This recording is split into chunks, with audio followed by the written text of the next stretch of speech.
guys, I'm Jonathan. I'm a physical therapist and founder at Rise Rehabilitation and Fitness. Today we're going to talk about another shoulder stability exercise. It is going to look easy, but it's incredibly difficult if you give it a shot.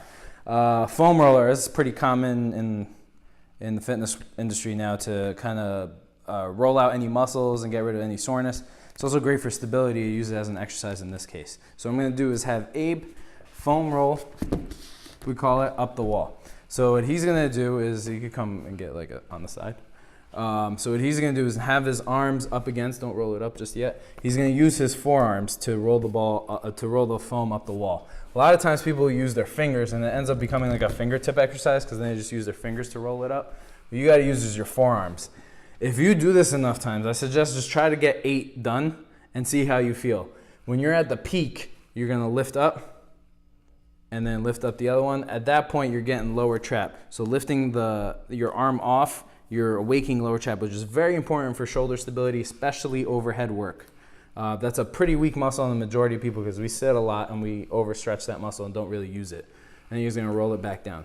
This is using a lot of your shoulder muscles to help stabilize. You're getting your rotator cuff, your deltoids to lift up, serratus underneath your shoulder blade, your pecs even. A lot of muscles are working to stabilize your shoulder. It's a great burner.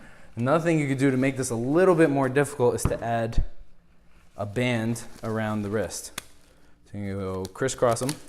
And what that's going to do is as he's pulling it apart, the band wants to pull you into what's called internal rotation. So you have to use your rotator cuff muscles to keep it out. You're really going to blast your shoulder this way.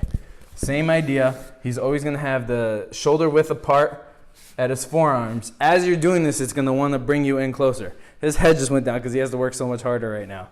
It's much more difficult exercise this way to keep it and maintain it. Don't let it wobble back and forth. Don't let it slide. You really have to work hard to keep that stable. You have to work hard to pull it off and then work hard to roll it back down without losing the distance in between your hands.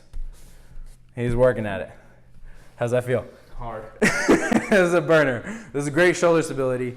This should not hurt. None of these exercises should ever hurt you. When you're doing them, if they hurt, other than pure muscle burn, that's a problem. That's something that you need to actually get paid attention to. But this is great for people that like to do snatches overhead, if you want to do overhead stability work, anything that you do overhead and you're like, hey, my shoulder just feels really achy after I do anything overhead. This is going to be great to get you ready for that position. So that's the foam roll up the wall with and without the band for shoulder stability. Thank you for watching the video. Look out for more on shoulder stability exercises for anybody that has shoulder issues.